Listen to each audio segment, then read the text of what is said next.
Merci beaucoup, frère Bosé. Bonsoir, mes amis. Je suis très heureux d'être ici ce soir avec vous pour servir le Seigneur. Je regrette de vous avoir déçu hier soir, ce n'était pas ma faute. J'étais ici, mais un petit quelque chose s'est produit qui a fait que les gens, quelque chose à rapport avec leurs églises, si bien que si je prêchais là-bas, tout le monde, si je prêchais ici, alors ils ne me permettraient pas de prêcher là-bas. Donc j'aimerais au moins tenir parole. Et j'avais donc promis de venir ici, c'est pourquoi je suis venu. Et je suis heureux d'être ici. Et je prie Dieu de nous aider maintenant et de nous accorder 2 excellentes soirées de réunion pendant que nous sommes ici. Et je suis juste un peu fatigué. Nous revenons d'une série de réunions en Floride. Je pense que c'est notre 6e semaine. Nous avons tenu des réunions sans interruption, c'est pourquoi je suis très fatigué. Nous avons parcouru, Billy et moi, je pense, 1700 km en une nuit à bord d'un break Chevrolet. Nous avons effectué ce trajet d'environ 23 heures. J'étais des deux côtés. De toute façon, nous avons passé un bon moment à le faire. Nous sommes rentrés directement à la maison et ensuite nous sommes venus directement ici. Hier soir, j'étais très fatigué. Nous sommes rentrés un peu tard. J'étais ici vers 7 heures et nous sommes venus à la réunion. Et j'ai alors appris que quelque chose avait mal tourné dans certaines dénominations et tout. Moi, je suis interdénominationnel.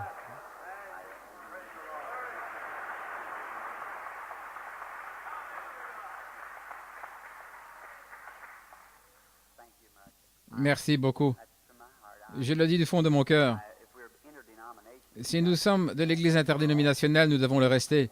C'est pour toutes les dénominations, peu importe ce qu'elles sont. On ne peut pas être interdénominationnel et n'être que pour telle ou telle Église. C'est pour tout le monde. Et je crois dans la paternité de Dieu et dans la fraternité des hommes. Et je crois que nous sommes tous des frères et c'est ce que nous devrions être. Et Dieu a ses enfants. Ils sont tous, peut-être que certains d'entre eux sont un peu étranges selon notre croyance ou votre croyance ou la mienne. Mais Dieu accepte ses enfants. C'est pourquoi nous devons les accepter comme nos frères et sœurs, n'est-ce pas? C'est juste. Pour cette église-ci, l'église de Philadelphie, merci, frère Bosé. Quand j'étais en Suède, de toute ma vie, je ne pouvais connaître un meilleur traitement que celui qui m'a été réservé en Suède par les Suédois. Ils ont été très aimables et très gentils envers moi. Et partout où j'ai été, j'ai toujours été bien traité, chez tous les différents peuples. Ainsi, moi, je n'ai donc point de dénomination. Je dis que je suis dans la famille Branham. Voici maintenant plus de 40 ans, et ils ne m'ont jamais demandé d'adhérer à leur famille. Simplement, je suis né à Branham. Et je pense qu'il y en a de même des chrétiens, ne pensez-vous pas? Nous sommes simplement nés des chrétiens. Je n'ai rien contre les églises dénominationnelles. Elles sont ce qu'elles veulent croire. Mais je ne pense pas que nous devrions briser la fraternité. Je crois que nous devrions tous aimer le Seigneur et le servir. Dans ma vie, c'est ce que j'ai essayé de créer autour de moi. Si je ne peux pas éprouver un sentiment d'amour de l'Esprit de Dieu autour de moi, alors il y a quelque chose qui ne va pas. Je ne veux pas être mêlé à quoi que ce soit qui éloignera de moi ce tendre et doux sentiment. J'aimerais que ce sentiment soit toujours là, car c'est par cela que j'aide le peuple de Dieu. Et puis je pense que vous avez déjà été avec des personnes dont vous pouviez à peine supporter la présence. Et peut-être qu'elles maudissent et font des histoires. C'est peut-être des gens bien, mais ils sont tout simplement loin de ce genre d'esprit. Et moi, j'aime le genre qui est amical, gentil, poli, des gens qui se comportent en frères et qui sont aimables. J'aime plutôt ça. Et c'est ce que je crois. J'étais en train de réfléchir. C'est nous qui portons les fruits de Dieu. Et je crois que dans Saint Jean, chapitre 17, Jésus a dit, « Vous êtes le sarment, et lui, il était le cep. » Or, le cep produit les fruits, mais ce sont les sarments qui portent les fruits. Si le sarment tire sa vie du cep, eh bien, c'est le même genre de vie qui est dans le cep. Ne le pensez-vous pas? Forcément. Eh bien, nos mains, nos lèvres et nos yeux sont les mains, les lèvres et les yeux de Dieu que nous avons ici, qu'il a sur la terre. Eh bien, il est retourné à Dieu et il a envoyé l'énergie de son esprit pour nous oindre du Saint-Esprit. Et si donc nous lui sommes soumis, alors nos mains représentent ses mains. C'est pour cette raison qu'il a dit, ils imposeront les mains aux malades et les malades seront guéris. Et quand les apôtres avaient reçu le Saint-Esprit, ils imposaient les mains aux gens. Il se passait quelque chose. Simon le magicien a compris qu'il se passait quelque chose quand Pierre imposait les mains aux gens et que ces derniers recevaient le Saint-Esprit. Il s'agit du don de Dieu. Eh bien, c'est glorieux. Maintenant, quiconque, combien parmi vous les mères, quelle mère ici ne sait pas ce que c'est l'imposition des mains? Quand un petit bébé s'agite, pleure et tout, et que la main de cette mère touche tout simplement ce bébé, ça règle la question. Le petit arrête de pleurer, il se blottit contre sa maman. C'est cela l'imposition de vos mains. C'est cela, la mère, il s'agit d'un contact. Combien parmi vous ici ont déjà eu affaire à un cheval qui était très nerveux, très turbulent, qu'un homme qui aime les chevaux lui tapote simplement la patte et lui parle juste un instant, et le tapote, qu'il pose sa main sur lui, et bien vite le cheval se calme. Et c'est pareil avec l'imposition des mains aux malades. Si Dieu nous oint pour que nous le fassions, nos mains représentent les siennes. Les seules mains qu'il possède, ce sont les nôtres. Et nous prions pour les malades. Tout d'abord pour le médecin.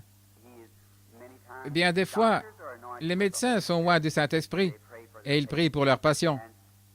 Et des fois, le médecin, dans le cadre de sa formation, il a étudié la science et les grandes œuvres qui nous ont aidés de différentes manières, nos hôpitaux et tout. Et le médecin entre et il a une lentille, un rayon X, à l'aide duquel ils peuvent regarder et voir une grosseur ou différentes choses qui ne vont pas, des os fracturés. Maintenant, combien c'est contraire à ce qu'était la science autrefois? Les gens disaient qu'il n'existait point de lumière en dehors de la lumière du soleil. La Bible déclare que notre corps est plein de lumière. La radiographie prouve cela. C'est de la lumière de notre corps qu'il s'agit. Cela produit une ombre, et il voit ça avec les rayons X.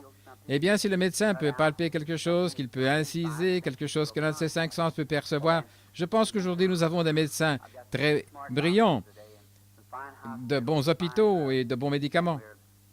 Et nous sommes très reconnaissants au Dieu Tout-Puissant de les avoir. Je suis reconnaissant. Et ils font tout ce qu'ils peuvent. Mais parfois, cela les dépasse. Parfois, ils n'en sortent pas. Alors, nous avons un droit parfait. Si tous les facteurs humains ont échoué, nous avons toutefois le droit de nous approcher de Dieu et de lui demander qu'il nous aide. C'est juste, il agit, il a promis de le faire. Or, le médecin ne prétend pas être un guérisseur. Il ne prétend guérir personne. Il déclare seulement assister la nature. C'est Dieu qui guérit. Eh bien, si vous fracturiez le bras, le médecin pourrait uniquement remettre le bras en place, et le médecin ne peut pas guérir le bras. Le médecin ne fait que remettre l'os en place. Dieu, c'est la nature, comme on l'appelle. C'est en fait Dieu qui guérit l'os. Si nous voulons examiner cela, le médecin pourrait arracher une dent cariée. Eh bien, maintenant, il ne guérit pas l'alvéole. Il ne fait qu'arracher la dent. Il ôte l'appendice malade, mais c'est Dieu qui guérit. Voyez-vous, les médicaments maintiennent la propreté alors que Dieu construit les tissus. Dieu est le seul créateur qui soit, n'est-ce pas juste? Et c'est lui qui crée les cellules et tout, qui édifie la foi. Eh bien, maintenant, ne serait-ce pas une chose merveilleuse si le monde entier, bien entendu, mais si le monde entier pouvait travailler dans l'unité, la fraternité et l'harmonie avec Dieu, la médecine et toutes les différentes églises dénominationnelles et toutes les races et les couleurs des gens, si seulement nous pouvions renverser cette chose et l'ôter de notre esprit et comprendre que nous sommes tous issus d'une seule personne. Oui, c'est juste. Et souvenez-vous, c'est possible qu'un certain frère soit tombé, mais n'empirez pas pour autant sa situation. Aidez-le à se relever, essayez de le ramener dans la communion de Dieu. C'est cela, mes amis chrétiens. Ma vision de ce dont le monde a besoin aujourd'hui, c'est de retourner à Dieu. Et j'ai fait de mon mieux. Et j'ai résolu de continuer à faire tout mon possible pour ramener l'homme à Dieu et pour ramener la fraternité et les sentiments de Christ parmi les gens. Maintenant, étant donné que je parle aux pentecôtistes, le plus grand groupe, mes dernières réunions que je viens de terminer ont été parrainées par les baptistes de la Floride. Nous avons donc tenu des réunions pour toutes les différentes dénominations, pour tout le monde. Et aussi, bien des fois, nous avons trop mis l'accent sur je pense, une certaine chose. Nous avons 3000 accents, si vous voulez bien m'excuser, car ce n'est que notre groupe qui est ici ce soir, et je me sens vraiment chez moi à cette chaire, et je suis vraiment le bienvenu, je le sais, et je vous aime, et c'est pourquoi je dis ces choses. Nous avons mis trop l'accent sur nos émotions. C'est possible peut-être que nous ressentons cela aussi longtemps, que nous crions et louons le Seigneur. C'est une très bonne chose. Je pense que c'est bien. Ou peut-être parce que nous avons la puissance, peut-être, pour parler en langue, que c'est juste ça. Mais si cette Église de Philadelphie m'accepte tout simplement comme un serviteur de Dieu et m'accorde, aimeriez-vous savoir ce que je pense être le plus grand besoin de l'Église aujourd'hui? Aimeriez-vous? Là où je pense qu'il y a une déficience, il n'y a pas de travail d'âme. Les gens ne sont pas assez brisés. À ce qu'il semble, il n'y a plus de fardeau. Et donnez-moi quelqu'un qui est tellement brisé à cause des âmes perdues qu'il pleure tout simplement et désire ardemment qu'il y ait un réveil, au point qu'il ne sait plus manger, qu'il ne sait plus. Si vous lisez l'histoire du monde et l'histoire de la religion, vous découvrirez qu'il a toujours fallu ce genre d'esprit pour apporter un réveil. C'est juste. Quand Sion a éprouvé des douleurs ou est entré en travail, je pense que c'est le meilleur mot, alors elle a donné naissance à des enfants. Vous devez être brisé. Il est question de l'atmosphère de la chose. Quand vous allez quelque part, il y a des discussions, vous entrez dans ce type d'atmosphère. S'il y a quelque chose dans l'Église, quelqu'un qui est désobéissant, qui se comporte très mal dans l'Église et qui cause des ennuis, vous ne serez jamais en mesure d'avoir un réveil aussi longtemps qu'il y aura ce genre d'atmosphère autour de vous. Et il faut que tout le monde... Si vous observez quand le Saint-Esprit est venu à la Pentecôte, ils étaient tous au même endroit, d'un même accord, attendant une promesse. Et quand on a une telle attitude, frère Bosé, alors le réveil viendra, c'est juste. Et aujourd'hui, nous tenons de nombreuses grandes réunions attrayantes qui durent, comme nous les appelons dans le Sud, vous savez, c'est juste un terme qu'on utilise à la place de réveil. Mais je pense que c'est devenu simplement des réunions qui durent, c'est juste, au lieu de réveil. Car dans la nation, nous n'avons pas encore de réveil, d'après ce que je vois. Je ne vois pas. Quand nous aurons un réveil comme celui que l'on a eu lors du réveil du pays de Galles ou en Écosse, ou lors de ces réveils de l'époque de Wesley, quand il y a eu ce grand bouleversement ou un réveil mondial par John Wesley, je pense qu'à ce moment-là, nous aurons un vrai réveil. J'ai récemment remarqué dans mon ministère, les gens, ceux qui sont remplis de l'esprit, mais ils regardent pourtant ce que Dieu fait, les signes ou quelque chose qu'il accomplit, et les gens restent assis et ils disent, « Eh bien, c'est très bien. » Et vous verrez donc Dieu faire quelque chose d'autre, et les gens disent, « C'est très bien, nous apprécions ça, Dieu, un homme de bien. » C'est comme pour dire, « Eh bien, c'était ton devoir, ô Dieu, tu as simplement fait ce qui est ton devoir. » Mais s'il y avait réellement un réveil dans l'air, quand l'une de ces choses se produit, chaque âme la saisirait rapidement et ce serait, oh là là, ça n'aurait pas de fin, ça irait simplement d'une personne à l'autre, d'une personne à l'autre, ça continuerait à avancer. Bien entendu, vous savez, je suis un Américain comme vous, mais en Afrique, où c'est censé être un pays des païens, ça devrait nous rendre plutôt honteux de voir comment ils reçoivent l'Évangile. Quand ils ont vu une seule chose surnaturelle s'accomplir, 30 000 personnes ont reçu Christ comme leur sauveur personnel en une seule fois. C'était des païens. 30 000 païens. On ne se posait pas de questions du tout. C'était tout simplement réglé. Et maintenant, je vous assure, je pense que notre peuple s'est trop appuyé sur l'instruction, la théologie et tout, et a laissé ces choses prendre la place de l'esprit.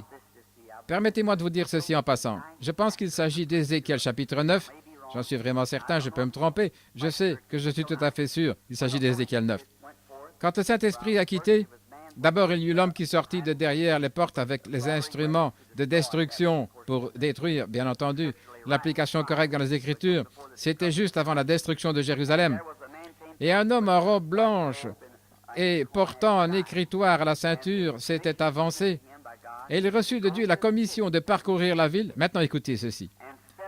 Et de faire une marque sur le front, le scellement du Saint-Esprit, une marque sur le front de chaque homme ou chaque femme qui soupirait et gémissait à cause des abominations qui se commettaient dans la ville. J'aimerais juste vous poser une question. S'il parcourait Chicago ce soir, dans combien de maisons trouverait-il ce soir ce genre de foyer-là, avec des gens étendus là, sanglotant pour qu'il y ait un réveil? Des gens qui sont dans un tel travail d'âme, qui ne sont plus en mesure de supporter, ils ne savent tout simplement quoi faire. Je me demande combien de gens il marquerait ce soir à Chicago, dans cette ville de près de 5 millions d'habitants. Qui marquerait-il? J'imagine, on pourrait compter sur le bout des doigts, ne le pensez-vous pas? Des gens qui ont un tel fardeau. Et pourtant, c'était exactement, il ne devait marquer personne d'autre que cette catégorie de gens-là. Voyez-vous ce que je veux dire? Nous devons mûrir dans la présence de Dieu. Maintenant que le Seigneur vous bénisse, j'aimerais lire une portion de sa parole ici. Ma parole est juste comme celle de n'importe quelle autre. Elle peut faillir, mais sa parole ne peut pas faillir. Et maintenant, je crois que demain matin, je dois prêcher à l'école du dimanche. Je pense que c'est ça, à 11 heures, demain à 11 heures. Et puis je me demande... Ensuite, je pense que demain soir, encore à 19h30, à la même heure, 19h, maintenant, amenez vos malades et vos affligés et réunissons-nous et prions très fort.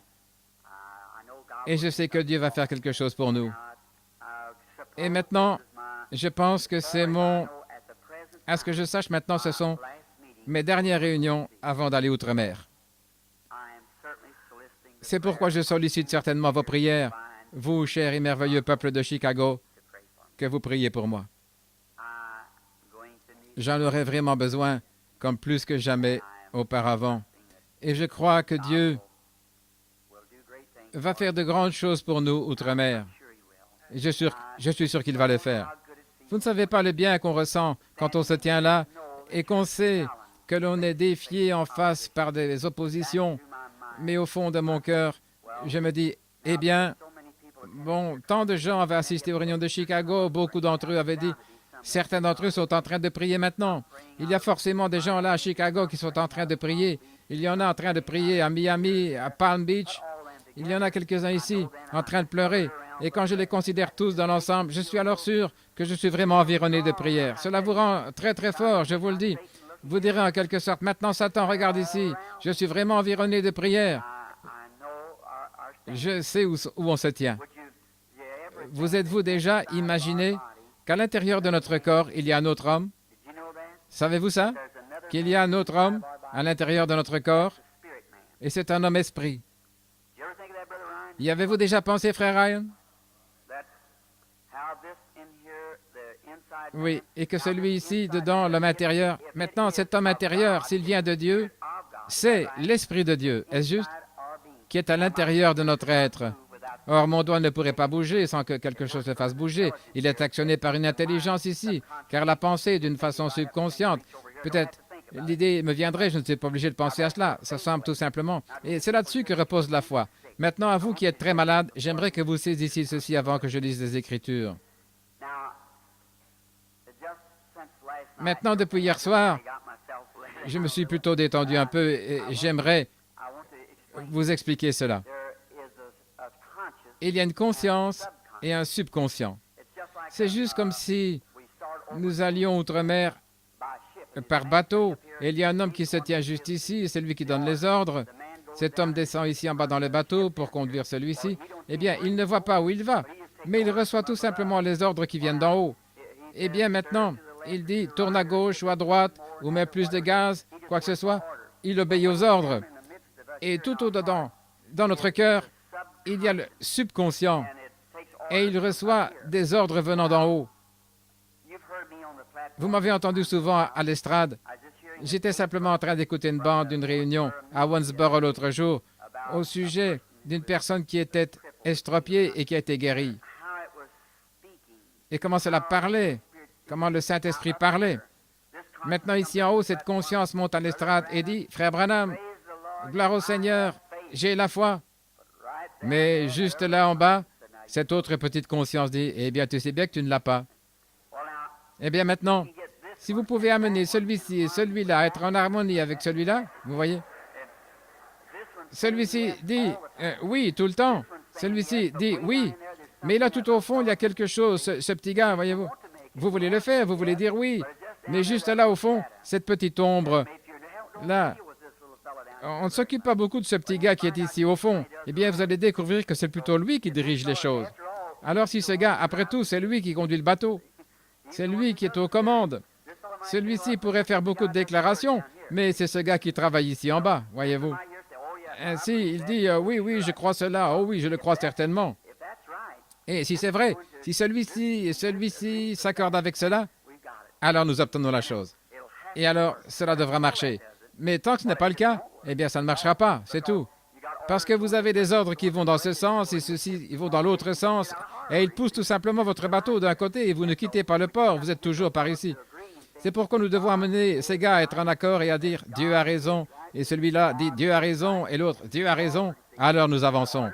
Nous recevons des ordres et tout, il n'y a aucun obstacle devant vous, il n'y a rien pour vous faire douter. Tous les symptômes que vous pourriez avoir, vous pourriez retourner à l'hôpital le matin et qu'on dise « Eh bien, votre bras est toujours raide, votre cancer est toujours là ». Ça n'aura pas la moindre... Cela ne vous déconcertera pas du tout. Si cela, ceci et ceci s'accordent, c'est juste. La foi fait tout. Or, Dieu est en vous. Vous qui avez le Saint-Esprit. Dieu est en vous. Croyez-vous cela? Et maintenant, Jésus a dit, « Je vous donne le pouvoir. Je vais vous montrer la faiblesse de l'Église par la grâce de Dieu. Je vous donne le pouvoir sur les esprits impurs. Vous allez les chasser. Non pas moi, mais vous. En mon nom, ils chasseront les démons. Ils parleront de nouvelles langues. Ils saisiront les serpents. Ils boiront des breuvages mortels. Cela ne leur fera pas de mal. » Pensons au grand Saint Paul. Une fois, ils ont accosté sur une certaine île. Le bateau avait fait naufrage. Dieu lui avait promis qu'il allait arriver à une certaine destination. Il retournait à Rome pour comparaître devant César. Et il croyait en Dieu. Il aidait donc les hommes. On l'avait lié avec des chaînes, il était prisonnier. Et il aidait les hommes à jeter du bois dans le feu. Et quand il y jetait du bois, une bête au venin mortel, un serpent, l'a mordu à la main. Un venin si mortel qu'une personne mordue tombait raide morte après une minute ou deux. Et ainsi, les indigènes ont dit, cet homme a des chaînes, c'est un prisonnier, ça doit être un meurtrier, parce qu'il peut avoir échappé à la tempête, mais il ne va pas en réchapper à ce serpent, il va mourir. Maintenant, écoutez. Un moment, après, Paul a regardé, il a vu ça, ceci et cela s'était accordé. Il n'y avait pas la moindre crainte. Il a dit, ils saisiront des serpents, ils ne leur feront pas de mal. Il a considéré cette morsure mortelle sans crainte. Quand vous avez peur, alors Satan s'en mêle. Satan, c'est la crainte, mais l'amour parfait chasse toute crainte. Voilà, je suis l'homme de Dieu, voilà. Ce serpent suspendu à ma main, mais il n'y a aucune crainte ici ou là. Voyez-vous, tout était en harmonie. Il a regardé l'animal, il s'est dit, eh bien, il a secoué dans le feu, il est retourné chercher encore du bois qu'il devait être au feu. Oh, diriez-vous, Paul, n'as-tu pas peur de tomber mort? Certainement pas. Je ne peux pas tomber mort, le Saint-Esprit est en moi.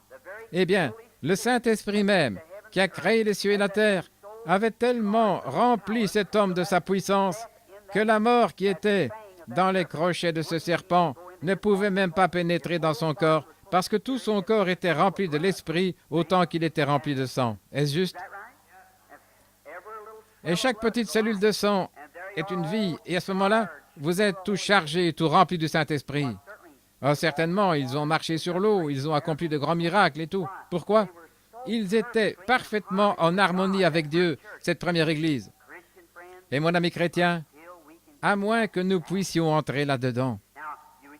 Maintenant, nous ne pouvons pas nous disputer, nous quereller et nous chamailler avec des dénominations et parvenir à cela. Les dénominations ne nous amèneront nulle part. Il est question de l'amour parfait et de la confiance totale en Dieu. Et c'est ça qui produit cela. On peut crier, on peut parler en langue, on peut être de grands docteurs en théologie, on peut avoir sur soi des titres de docteur en théologie, mais cela ne marchera jamais jusqu'à ce que ça, ceci et ceci soient en harmonie. C'est comme cette lumière. Si vous détachez un fil, qu'il s'agisse du négatif ou du positif, ça ne marchera certainement pas. C'est tout. Vous devez avoir le fil de terre. Ça doit être bien mis à la masse. Cela doit avoir le type correct de fil et tout. Et cela conduira le courant. C'est tout ce qu'il faut. Et si nous sommes réellement fondés en Christ, que le Saint-Esprit est en nous et que nous sommes enracinés et établis dans la foi de Dieu, cela va certainement apporter la lumière de l'Évangile au monde. C'est juste. Cela va guérir les malades, ça va accomplir de grandes œuvres. Que Dieu vous bénisse, chrétiens, et puissiez-vous recevoir ces bénédictions.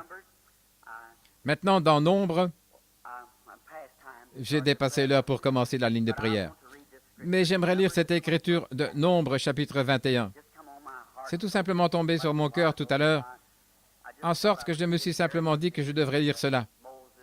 C'est un passage bien connu au sujet de Moïse et des enfants d'Israël. Et je crois que Dieu va bénir sa parole maintenant, pendant que nous allons la lire. Et pendant que je lis cela, gardez cela à l'esprit, les choses que je vous ai dites. Gardez-les à l'esprit. Jésus est passé près d'un arbre. Il a regardé dessus, il n'y avait pas de fruits. Il a dit que personne désormais ne mange de ton fruit. Et il a continué son chemin jusqu'à Jérusalem. Bien entendu, là, on l'a querellé, il ne pouvait pas le supporter. Pour lui, c'était la mauvaise sorte d'atmosphère. Alors il est sorti, il est retourné, il est descendu de la montagne le lendemain matin. Et pendant qu'il passait, je pense que c'était vers 11 heures, Pierre a regardé cet arbre, il a dit, « Dis donc, regarde, tu as simplement dit cela hier, et cet arbre est mort depuis la racine, il a séché. » Et Jésus a dit, « Ayez foi en Dieu. » Est-ce juste? Car en vérité, je vous le dis, si vous, pas si moi, si vous, dites à cette montagne, « Ôte-toi de là, et si vous ne doutez pas, il vous obéira. » Obligatoirement, il doit faire exactement ce que vous dites. Pourvu que vous ne doutiez pas, eh bien, croyez-le ici. Maintenant, nous amenons ce subconscient aussi à croire cela. Et quand le subconscient et cette conscience sont en harmonie avec Dieu, alors la chose va arriver. Nombre, chapitre 21, verset 5. « Et le peuple parla contre Moïse et contre Moïse. Pourquoi nous avez fait vous monter hors d'Égypte pour que nous mourions dans ce désert? Car il n'y a point de pain, il n'y a point d'eau, et notre âme est dégoûtée de cette misérable nourriture. » Alors l'Éternel envoya contre le peuple des serpents brûlants. Ils mordirent le peuple, et il mourut beaucoup de gens d'Israël. Le peuple vint à Moïse et dit, « Nous avons péché, car nous avons parlé contre toi et contre l'Éternel. » Contre toi et contre l'Éternel. Prie l'Éternel, afin qu'il éloigne de nous ces serpents. Moïse pria pour le peuple. L'Éternel dit à Moïse, « Fais-toi un serpent d'airain et place-le sur une perche.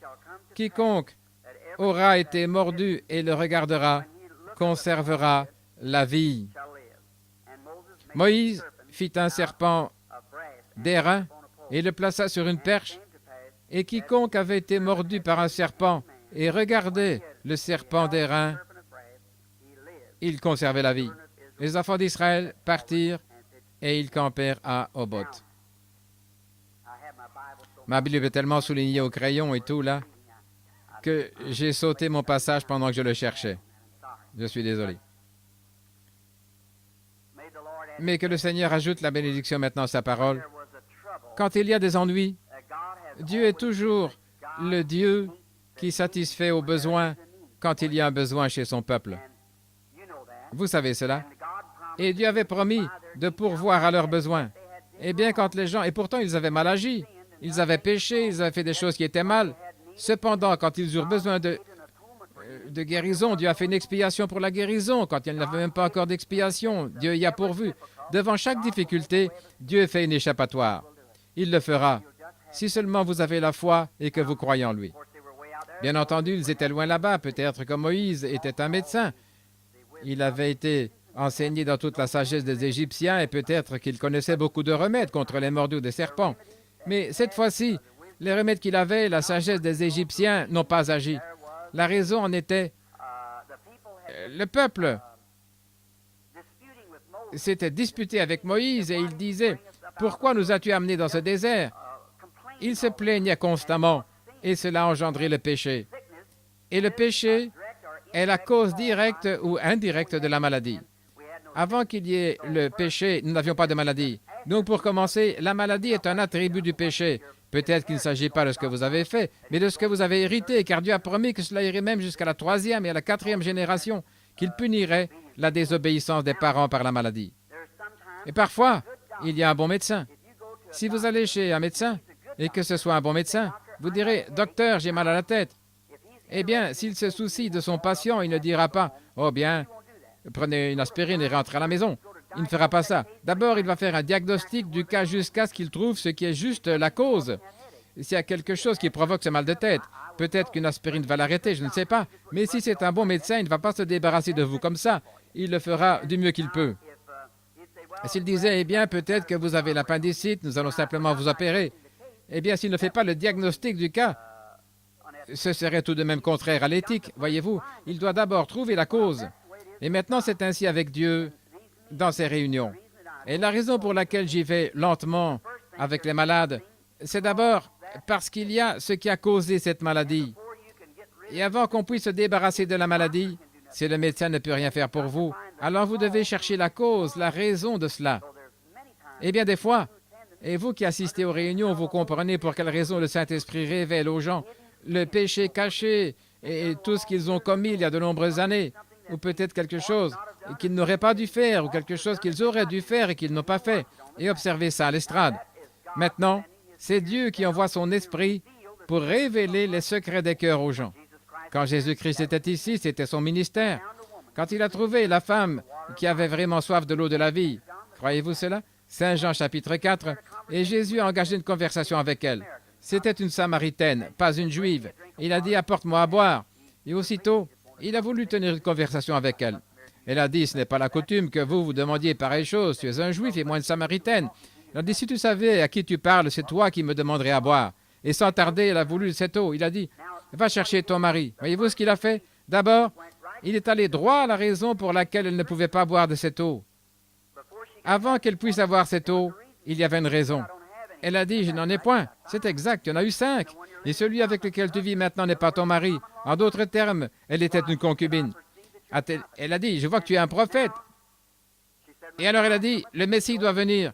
Et nous savons que lorsqu'il viendra, il nous annoncera toutes choses. Et il a dit, je le suis. Je le suis, moi à qui tu parles. Je suis le Messie. En d'autres termes. Elle est allée dans la ville, et non seulement son propre péché lui fut pardonné, mais à cause d'elle, un grand nombre de gens crurent au Seigneur Jésus, et celui-ci leur a parlé. Et quand Philippe est allé leur prêcher après que le Saint-Esprit était venu, Jésus n'a pas accompli un seul miracle selon les Écritures, à ce que nous sachions, pendant qu'il était en Samarie. Il est simplement allé là et leur a parlé du royaume de Dieu. Et ils ont dit à la femme, « Maintenant, nous croyons nous-mêmes, parce que nous l'avons entendu parler. Il est différent des autres. Et nous sommes convaincus que c'est bien lui le Messie. » Et ainsi donc, après, Philippe est allé là et leur a prêché. Jésus avait déjà porté le message. Et puis probablement qu'il y avait déjà eu un moment chez eux où ils avaient dit, nous savons que le Messie est sur la terre et tout ira bien maintenant. Et puis Philippe est allé leur prêcher. Et c'est à ce moment-là que les guérisons se sont produites, que de grands miracles et de grands prodiges se sont produits. Et ensuite, Jacques ou Jean et Pierre sont venus et les ont baptisés dans le corps des croyants. Et le Saint-Esprit est descendu sur eux. Et de là, l'Église s'est mise en marche. Voyez-vous comment Dieu fait les choses? Il fait le diagnostic du cas, il se débarrasse de tout et ensuite il descend carrément pour vivre lui-même dans la personne. C'est ce que Dieu désire faire ce soir. Il veut se débarrasser de tous les péchés qu'il y a dans ce groupe, s'il y a le péché ici. Ma prière est qu'il n'y en ait pas. Mais s'il y en a, qu'est-ce que le péché, frère Branham? Eh bien, aujourd'hui, je vous assure, j'ai perdu mon tempérament. Voyez-vous, le péché, c'est l'incrédulité.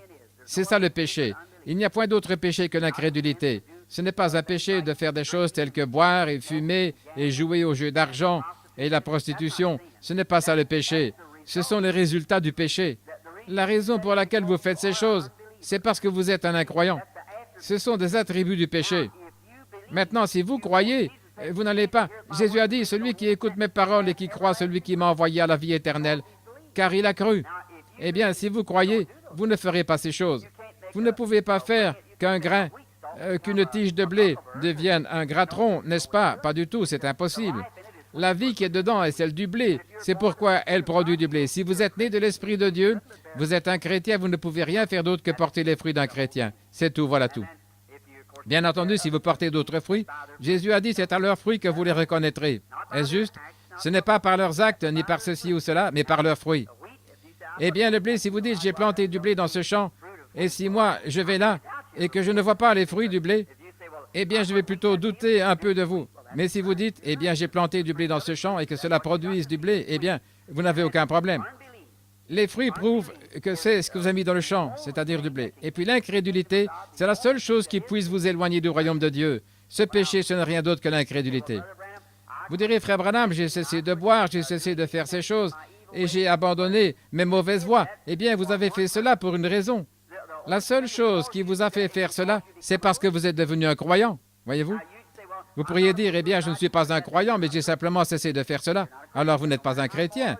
Et peu importe combien vous avez une haute moralité, vous pourriez observer tous les 10 commandements et pratiquer tout ce qui est conforme à la morale et être un incroyant. Vous êtes toujours pas un chrétien, vous êtes toujours mort. Aux yeux de Dieu, vous êtes tout autant disqualifié pour ce qui est d'entrer dans le royaume. Eh bien, je crois que tout homme, qu'il soit pécheur ou pas, doit avoir de la moralité. Je ne cherche pas à écarter la moralité, mais je dis qu'un homme qui cherche réellement, vous diriez, eh bien, ce sera bientôt la fête du Nouvel An. Les gens diront, je tourne une nouvelle page. Eh bien, ça ne sert à rien. Pourquoi n'en tournez-vous pas une là? Il ne s'agit pas de prendre une page, mais de prendre un livre, changer de livre. Et alors, Dieu va s'occuper de vous à partir de ce moment-là. Alors, son Saint-Esprit entrera en nous, et alors, nous devenons ses représentants. Et alors, nous ne pouvons porter que des fruits du chrétien si l'esprit chrétien domine sur nous. Est-ce juste? L'esprit chrétien, c'est l'esprit de Christ. Et Jésus a dit, vous ferez aussi les choses que je fais. Est-ce juste? Vous ferez les mêmes choses que je fais, et même de plus grandes, car je m'en vais au Père. Il a dit encore un peu de temps et le monde ne me verra plus, c'est-à-dire les incroyants. Le cosmos, l'ordre du monde, ne me verra plus. Mais vous me verrez, les croyants, car je serai avec vous, même en vous, jusqu'à la fin du monde. Eh bien, les attributs de cette vie chrétienne parfaite seraient dans un groupe de gens et se manifesteraient dans leur vie jusqu'à la seconde venue de Jésus-Christ. Je pense que je vous ai parlé de ma conception de Dieu, de ce que Dieu est. Écoutez ceci. Pour moi, je crois que Dieu a toujours été un Dieu triunitaire. Christ, le Saint-Esprit de Dieu, est tout simplement comme une règle de 3. 3 pieds. Les 12 premiers pouces, c'est Dieu le Père. Les 12 pouces qui suivent, c'est Dieu le Fils. Et les 12 derniers pouces, c'est la règle de 3 pieds. Voyez-vous, la règle entière, c'est Dieu le Saint-Esprit. Et personne d'entre nous ne croit dans 3 différents. On ne dit pas qu'il y a un Dieu le Père et un autre Dieu plus jeune, le Fils, et un autre homme, Dieu le Saint-Esprit. Ce serait du paganisme. Il s'agit seulement d'un seul Dieu, dans 3 dispensations différentes. Maintenant, quand Dieu est descendu ce matin sur le mont Sinaï et que Moïse a écrit, il est monté là-haut pour recevoir les commandements, il était dans une colonne de feu. N'importe qui sait que c'était Dieu le Père, n'importe qui sait que c'est ça, l'ange de l'Alliance. Et l'ange de l'Alliance, c'était Jésus-Christ, c'est juste? C'est ce que dit la Bible. Maintenant, le voilà dans la colonne de feu. Personne ne pouvait le toucher. Il est saint. Personne ne peut l'approcher. Absolument pas. Et quand il est descendu sur cette montagne pour écrire de son propre doigt ses commandements que Moïse devait placer dans l'arche, les éclairs brillaient, les tonnerres grondaient, et la terre trembla si fort que Moïse lui-même fut terrifié. Et le peuple dit que Dieu ne parle pas de peur que nous mourions, que Moïse nous parle, mais pas Dieu. Et même si une bête touchait cette montagne, elle devait être transpercée avec une flèche. Elle devait être mise à mort, parce que la montagne était sainte, Dieu était là-haut. Maintenant, observez l'amour de Dieu. Cela devrait vous amener à vous mettre à prier pour un réveil. Dieu condescendant, descendant, se révélant. Alors Dieu apparut là dans la colonne de feu. Et puis la fois suivante qu'il est apparu sous une forme visible, c'était lorsqu'il est apparu sous la forme de son Fils Jésus-Christ. Il a couvert une vierge de son ombre, il a créé une cellule de sang dans son sein, laquelle a produit le Fils de Dieu. Et Dieu était en Christ, réconciliant le monde avec lui-même. Est-ce juste? Jésus a dit, ce n'est pas moi qui fais les œuvres, c'est mon Père qui demeure en moi. C'est lui qui fait les œuvres, ce n'est pas moi. Je fais seulement. On lui a posé la question quand il a passé ses infirmes ce jour-là, il n'a guéri qu'un seul homme qui souffrait de la prostate ou quelque chose comme cela. On a dit, pourquoi n'as-tu pas guéri les autres? C'est comme les gens le disent aujourd'hui, oh, tu as simplement laissé qu'il guérisse celui-ci, qu'il guérisse celui-là, je le croirais. Eh bien, ce sont les mêmes critiqueurs aujourd'hui. Il a dit, je ne fais rien, moi, que mon Père me le montre premièrement, alors je fais ce qu'il me dit de faire. Eh bien, le Père est en moi, et ce qu'il me dit de faire, je le fais. Ça, c'était Dieu sur la terre. La Bible dit qu'il sera appelé Emmanuel, ce qui signifie Dieu avec nous. Est-ce juste? Et voilà Dieu en tant qu'un Dieu condescendant, descendant maintenant. Il est sous la forme de l'homme. Maintenant, suivez. Il s'est rapproché un peu plus de l'homme. Et maintenant, il devait donner ce sang qui était un sang pur, venu non pas par le sexe, mais par une naissance virginale. Et il a donné ce sang pour purifier les cœurs des hommes et des femmes nés du sexe, comme vous et moi. Et il nous a purifiés de nos péchés, afin que Dieu lui-même, maintenant, dans la 3e personne, vivent dans le cœur humain. Dieu a tant aimé ses créatures. Oh, quand j'y pense, mon cœur se fond.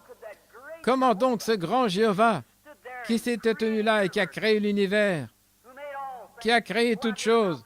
Je suis allé là, mon Palomar, et j'ai regardé à travers ce télescope, et j'ai vu là 120 millions d'années-lumière, et j'ai vu des mondes, des systèmes solaires. Le système solaire, là, les mondes, et les autres soleils, lune, monde et étoiles, à 120 millions d'années-lumière. Et puis au-delà, il y a encore des mondes, des lunes et des étoiles. Et ce Jéhovah Dieu, qui a créé toutes ces choses, est descendu lui-même pour vivre dans votre cœur et dans mon cœur. Avant de le faire, il a dû nettoyer son chemin. Il a dû leur montrer la loi et les commandements. Ensuite, il a dû descendre pour leur montrer l'amour et puis ouvrir carrément son chemin dans le cœur de l'homme. Et maintenant, Dieu est en nous. C'est juste. Maintenant, nous sommes ses mains sur la terre. Nous sommes ses yeux sur la terre. Nous sommes son évangile sur la terre. Et l'évangile ne consiste pas uniquement en la parole. La parole rendue manifeste, c'est ça l'évangile. L'évangile n'est pas venu en parole seulement, mais avec la puissance et la démonstration du Saint-Esprit. Allez par tout le monde et démontrez la puissance du Saint-Esprit à toutes les nations. Eh bien, au lieu de ça, nous nous mettons à enseigner la théologie. Et nous avons fait 2000 ans, et 2 tiers des habitants de la terre n'ont jamais entendu parler de Jésus-Christ. 2 tiers ne savent rien du tout de Jésus-Christ. Pensez-y. Eh bien, vous direz, c'est là-bas, dans les pays des païens. C'est pratiquement aux États-Unis d'Amérique. Dans la petite ville de New Albany, dans l'Indiana, juste là au sud de là où j'habite, on a fait un recensement il y a environ 3 ou 4 mois. On a découvert que dans cette ville, je crois, de 27 000 habitants, et il y a plus, je crois, que le tiers ou le quart d'entre eux qui ne fréquentent même pas l'Église. Ils sont membres d'une certaine Église, mais ils n'ont jamais franchi la porte de l'Église. Et j'ai entendu une analyse sur Boston, le nombre d'enfants qui sont dans la délinquance juvénile. Le capitaine Al-Farrar, un ami personnel, il est responsable du FBI. Il a reçu le Saint-Esprit lors de mes réunions, alors qu'il me filait depuis 2 ans pour m'attraper, pour voir ce que je faisais. Il est venu à Dallas, ou plutôt à cette grande réunion ce soir-là. Il s'est tenu là. Et il a dit, j'aimerais... Vous savez, mon travail, c'est de démasquer le supercherie. Et il a dit, je l'ai filé depuis 2 ans, et ce n'est pas de la supercherie. Il a dit, ceci, c'est la puissance du Dieu Tout-Puissant. Et le jour suivant, au stand de tir où il m'avait amené, il a dit, frère Branham, il avait renvoyé sa voiture, il est entré dans cet endroit, il a dit, je voudrais recevoir le Saint-Esprit, je veux naître de nouveau. Eh bien, voilà. Il va prendre sa retraite d'environ 1 an et il veut m'accompagner dans la réunion. Oui, la délinquance juvénile. Maintenant, tous ces jeunes qui sont dans la délinquance, on a fini par découvrir que des milliers, des dizaines de milliers de ces enfants n'ont jamais été à l'Église. Ils ne savent rien de Dieu, ils ne connaissent que des jurons. C'est tout ce qu'ils savent. Eh bien, voyez-vous, on ne trouve pas cela dans un pays de païens, c'est aux États-Unis. Et maintenant, je vais dire ceci avant de clôturer. Je crois que si Dieu leur a donné la clé passe-partout autrefois au commencement, quand il leur a donné la puissance, il a dit, allez démontrer cette puissance dans le monde entier. Je serai avec vous. Cette première église, oh là là, qu'est-ce qu'elle a mis le monde en pièces? C'est les chrétiens. Le monde fut pratiquement christianisé en une seule décennie, une seule génération de disciples. Ensuite, ils ont laissé ça et la génération suivante a commencé à s'organiser. Et à la 3e génération, à l'époque des âges sombres, c'est alors que l'Église catholique s'est constituée. Et puis à partir de là, ils ont commencé avec la théologie. Martin Luther, John Wesley, Calvin, Knox et tous sont apparus. Et la chose entière était uniquement basée sur la théologie. C'est juste. Et ils n'ont pas réussi à retourner là. La chose même que Dieu leur avait défendue, ils le font au nom de Jésus-Christ.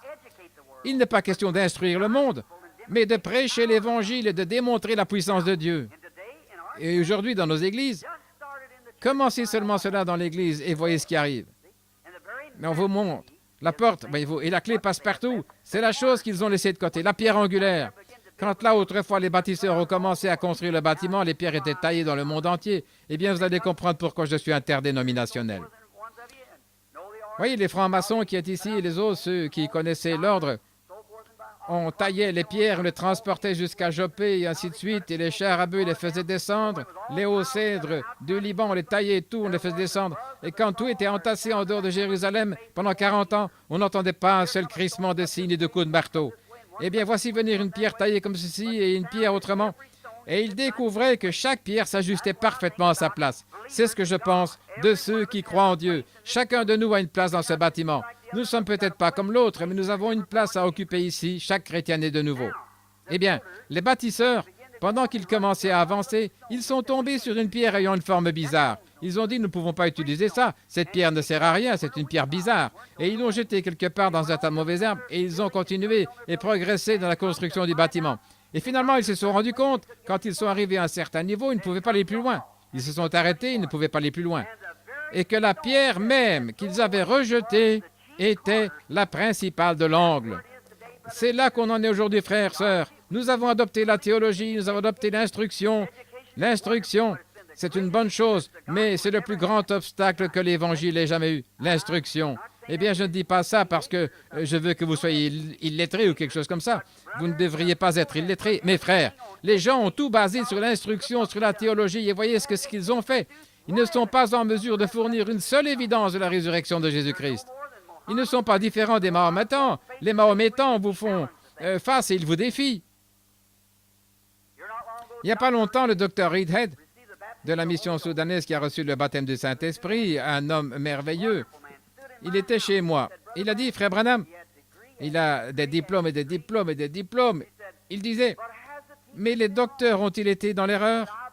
J'étais là, je les ai vus jeter les meubles et ainsi de suite, tout ça dans les réunions, ce qu'on appelle les saints exaltés et tout. Il a dit, mais ce que j'ai de me dire, c'est ceci. Malgré tout ce que j'ai vu et tous les diplômes que j'ai, mon cœur a soif de Dieu. Vous y voilà. Quelqu'un qui est au plus haut niveau du fondamentalisme. Maintenant, mon cœur a soif de Dieu. Il a dit, recevoir le Saint-Esprit, après que vous avez cru, cela existe-t-il? C'est juste, voyez-vous. Et considérez Bouddha. Bouddha est mort il y a 2300 ans, le grand leader religieux de la Chine. Et quand il est mort, voici ce qu'il a dit avant de mourir. Il arrivera avant la fin du monde que le Dieu d'amour, eh bien ça c'est un Dieu de dictature, vous savez. Le Dieu d'amour enverra ses serviteurs, ses prophètes ici sur la terre, et ils viendront d'une manière telle qu'ils ne laisseront pas de traces derrière eux. C'est par avion, quand ils seraient, voyez. Ils avaient assez de jugeotes, mais là ils avaient l'apparence de la piété et reniaient la chose. Voyez-vous, ce n'est que le sang de Jésus-Christ qui compte. Et ce Mahométan se tenait et s'adressait au docteur Reedhead. Ce dernier a dit, « Pourquoi ne rejetez-vous pas votre prophète mort, Mahomet, pour recevoir le Seigneur Jésus-Christ ressuscité que nous avons ?» Et ce Mahométan, qui était intelligent et astucieux, il a dit, « Gentil monsieur, qu'est-ce que votre Seigneur Jésus ressuscité ferait de plus pour moi que ce que fait mon prophète mort ?» Il a dit, « Eh bien, vous voyez, nous avons la consolation. » Il a dit, « Nous aussi. » Il a dit, « Nous avons la joie et le bonheur. » Nous aussi. Qu'est-ce qui vous donne la joie et le bonheur? Eh bien, il va revenir. Notre prophète aussi. Il a dit, votre prophète Jésus, il vous a promis la vie après la mort. Notre prophète Mahomet nous a promis la même chose, la vie après la mort. C'est pourquoi nous sommes heureux. Il a dit, produisez tout simplement une seule chose que votre Seigneur Jésus, que je ne peux pas produire maintenant avec mon prophète mort. Montrez-moi une seule chose que vous avez que nous n'avons pas. C'est pourquoi ne venez pas me prêcher ça. Et cet homme a raison.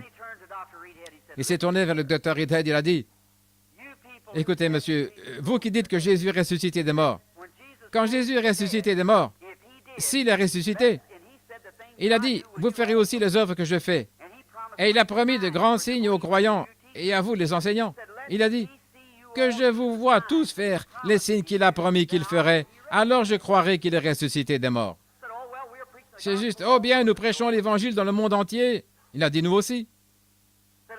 Il a dit, que je le vois accomplir ces miracles. Laissez-moi vous dire une chose. Vous tous, vous avez eu 2000 ans, et pourtant, nous avons la plus grande religion qui soit. C'est juste. Les Mahométans sont les plus nombreux. Le christianisme occupe la 3e place. L'islam est la plus grande, quant au nombre des adeptes dans le monde. Et il a dit, et 2/3 du monde ne savent rien du tout de votre Seigneur Jésus ressuscité. Que notre Mahomet ressuscite des morts. Il a dit, le monde entier le saura. C'est juste. Et le docteur Reedhead a dit qu'il était convaincu. Et il était bel et bien. Et c'est ce qui lui a donné la soif de Dieu. Frères et sœurs, je suis ici pour vous affirmer que le Seigneur Jésus-Christ est ressuscité des morts. Il vit aujourd'hui parmi nous. Et il fait les mêmes choses et produit exactement ce qu'il a dit qu'il ferait. Il est le même Seigneur Jésus ressuscité. S'il le fait, et ce n'est que par sa grâce souveraine, ce n'est pas à cause de moi. Je suis son serviteur comme toute personne assise ici. comme le petit garçon qui est un chrétien ou la petite fille. Tout le monde, peu m'importe de qui il s'agit, ça importe peu. Il n'y a pas de grands personnages ou de petits personnages dans le royaume de Dieu. Nous sommes tous dans le royaume de Dieu par la grâce de Dieu, c'est tout. Il n'y a pas de grands ni de petits. Nous sommes tout simplement tous frères et sœurs. Quelqu'un tient cet office-ci et cet autre cet office-là.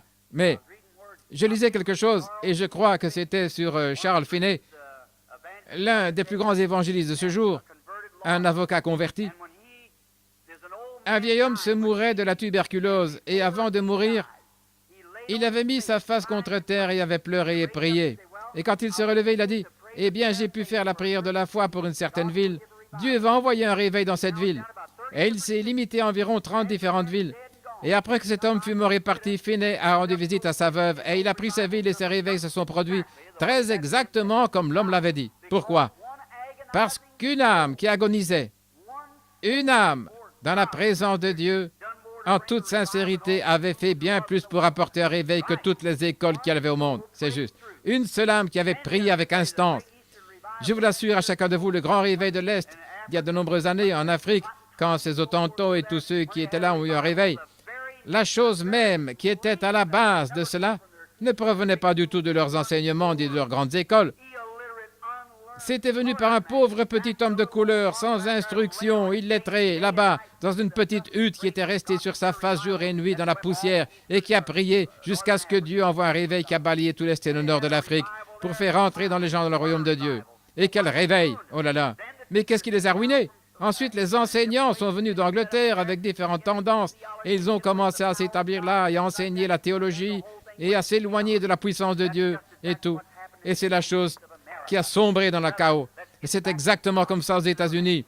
Frères, retournons à Dieu, au Dieu vivant, au ressuscité, à celui qui est amour, à celui qui ne fait exception d'aucune dénomination, exception de personne ou d'une quelconque autre manière, celui qui aime chacune de ses créatures sur terre, qui désire descendre, et il a fait tout son possible pour se frayer un chemin et descendre dans le cœur des hommes.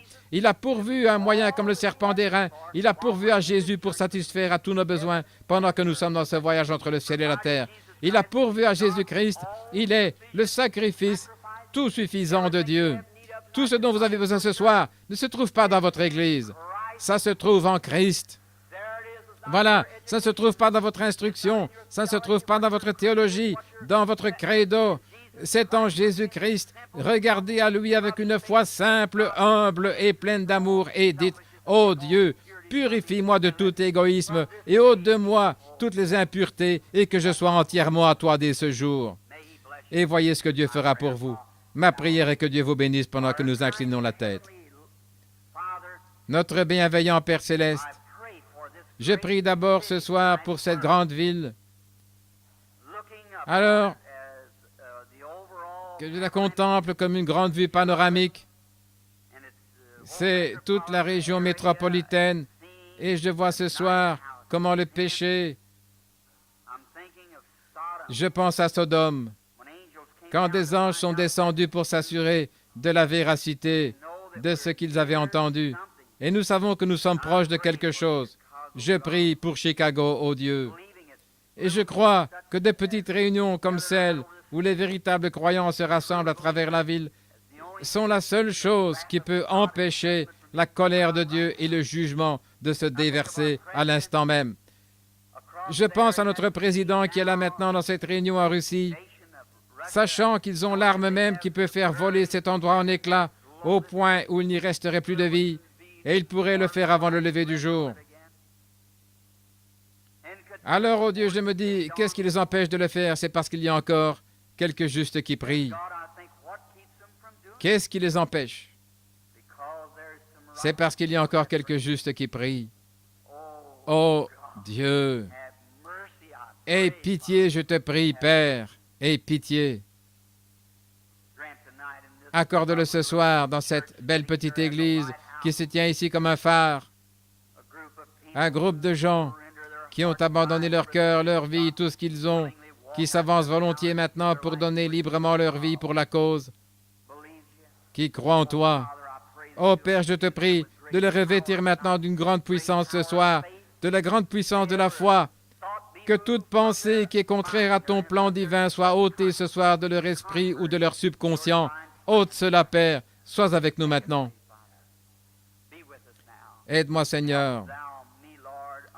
Moi qui suis indigne et qui me tiens ici comme un mortel, sachant qu'un jour je devrais te faire face, rendre compte pour chaque parole que je prononce et chaque pensée qui traverse mon esprit. Et je te prie, ô Dieu, de me purifier et de me garder dans ta main, afin que tu me permettes de parler à mon prochain. Je les aime, Seigneur, et je désire les voir tous entrer dans la grande unité de Dieu et être introduits dans le grand millénium qui vient bientôt. Je prie pour chacun d'eux. Et maintenant, bénis ces malades qui sont ici ce soir, Père. Un grand nombre de ceux qui sont assis ici sont malades. Et je sais que tu as dit, quand tu étais ici sur la terre, que les choses que tu faisais, tes croyants les feraient. Et maintenant, puisses-tu l'envoyer ce soir, ô Dieu, et qu'il vienne dans sa puissance et se révèle ici dans cette grande assistance et au cœur de chaque croyant, et qu'il manifeste son être par des miracles et des prodiges, en sorte que lorsque nous quitterons ici ce soir, qu'il n'y ait pas une seule personne ici qui rentre chez elle sans être guérie. Accorde-le, Seigneur. Que leur foi soit à la hauteur de cette situation, et il en sera ainsi, car tu as dit qu'il te soit fait comme tu as cru dans ton cœur. Et je te prie d'accorder cela ce soir, et fais que toute l'atmosphère ici, Seigneur, soit une atmosphère de création, où on est d'une seule âme, d'une seule pensée, d'un même accord, un seul but. Accorde-le, Seigneur. Écoute ma prière. Je te prie de nous accorder cela. Au nom de Jésus-Christ, ton Fils bien-aimé. Amen.